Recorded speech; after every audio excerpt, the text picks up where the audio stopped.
కీర్తన గ్రంథము 126 అధ్యాయం 3వ వచనం. యెహోవా మన కొరకు గొప్ప కార్యములు చేసి ఉన్నాడు, మనము సంతోషభరితులమైతిమి. ప్రియమైన దేవుని మాట వింటున్న వాళ్ళారా, దేవుడు మన జీవితంలో ఇప్పటి వరకు ఎన్నో గొప్ప కార్యాలు చేశాడు.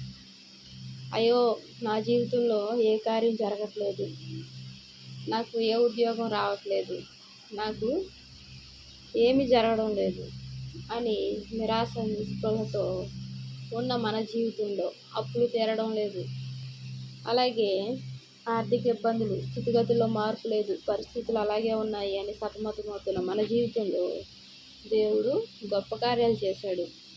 మన కొరకు, ఎవరి కొరకు? మన కొరకే. మనల్ని ఎంతగానో ప్రేమించాడు.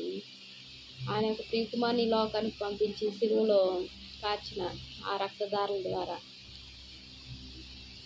ఆ ప్రియకుమార్ని మన కొరకు అప్పగించాడు సిలువకు. ఆ యొక్క దేవుడు మన కోసం యేసయ్య సిలువలో ప్రాణాన్ని అర్పించాడు. మరి మన కొరకు గొప్ప కార్యాలు చేశాడు. శాపాన్ని పాపాన్ని కొట్టివేశాడు. మన జీవితంలో ఎన్నో కార్యాలు చేస్తూ వస్తున్నాడు. మనము సంతోషభరితులమైతిమి. ఆయన సంతోషం సమాధానం ఇచ్చి మనల్ని సంతోషభరితులుగా చేశాడు. ఆయన ఎన్నో కార్యాలు ప్రతిరోజు ఆయన చేస్తున్న మేలులు ఒకటా రెండా? వాటినన్నిటినీ ఒక పుస్తక రూపంలో రాస్తే పుస్తకాలు చాలవు. ఒక్కొక్కరికి ఒక్కొక్క పుస్తకం సరిపోతుందా? సరిపోదు. మనం వేసే ప్రతి అడుగు, మనం కూర్చునే స్థలము, రాకపోకలు, అప్పులు, ఆర్థిక ఇబ్బందులు, అనారోగ్యాలు, ఉద్యోగం లేని పరిస్థితులు, స్థితిగతుల్లో మార్పు లేని పరిస్థితులు అనుకూలంగా లేని జీవితాలు, ఇలాగా భార్య అంటే భర్తకు ప్రేమ లేకపోవడం, భర్త అంటే భార్యకు ప్రేమ లేకపోవడం, అలాగే ఇలా రకరకాల అనుభవాలు, బిడ్డలను సరిగ్గా చూసుకోలేని పరిస్థితులు, ఏదేమైనప్పటికీ దేవుడు కనికరించాడు, కరుణ చూపాడు. ఆయన యొక్క కనికరము ప్రతి కార్యంలో ఉంటుంది అని బైబిల్లో రాయబడి ఉంది. ఆయన యొక్క కనికరము ఎక్కడ ఉంటుంది? ప్రతి కార్యంలోనూ ఉంటుంది. ఆయన నమ్ముకున్న వారికి ఆయన కనికరము అన్ని వేళల్లో అన్ని విషయాల్లో ఉంటుంది. ఆయన ఏం చేశాడు? మనకు గొప్ప కార్యాలు చేశాడు, మనల్ని సంతోషభరితులు చేశాడు. మరి ఆయనకు మనం ఏం చేయాలి? స్తుతులు చెల్లించాలి, కృతజ్ఞతాస్తుతులు చెల్లించాలి.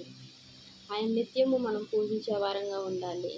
ఆయనను వదలకుండా ఆయన ప్రేమ గల హస్తాల్లో దాగి ఉండాలి. దేవునికి వందనాలు. ప్రార్థన చేస్తున్నాం. మహాప్రేమగల తండ్రి, కృపగల నాయన, మా జీవితంలో ఇప్పటివరకు ఎన్నో గొప్ప కార్యాలు చేసావయ్యా. మా జీవితాన్ని సంతోషభరితంగా చేసావు తండ్రి నాయన. నీ ప్రేమను బట్టి వందనాలు చెల్లించుకున్నాను. నువ్వు ఇచ్చిన సంతోషం, సమాధానం ప్రభా స్థిరమైనది, శాశ్వతమైనదయ్యా తండ్రి. నీ స్థిరమైన ప్రేమతో ప్రేమిస్తున్నావు తండ్రి. నీ ప్రేమకు దూరం కాకుండా ప్రభా నాయన, నీ దయగల హస్తాలు మమ్మల్ని భద్రపరచండి. నీ కృపకు పాత్రలుగా మమ్మల్ని అంతకంతకు వృద్ధి చేయండి ప్రభా. వాక్యం వింటున్న ప్రతి ఒక్కరిని ఆశ్రయించి దీవించి నీ దీవులతో నింపండి. మీకు ఎన్నో వందనాలు, స్తోత్రాలు చెల్లించుకుంటాం అయ్యా. మా కుటుంబాలను, మా కుటుంబ సభ్యులను, మా బిడ్డలను ఆశీర్వదించి దీవించండి ప్రభా. వారి యొక్క చదువులో, వారి రాకపోకల్లో, ప్రతి విషయంలో తోడు ఉండండి అయ్యా. మా గృహాలకు కావలిగా ఉండండి ప్రభా. అన్ని విషయాల్లో, అన్ని వేళల్లో తండ్రి సంతోషభరితులుగా చేస్తున్నందుకు వందనాలు చెల్లించుకుంటూ యేసు నామమున వేడుకుంటున్నాను తండ్రి. ఆమేన్. Praise lord.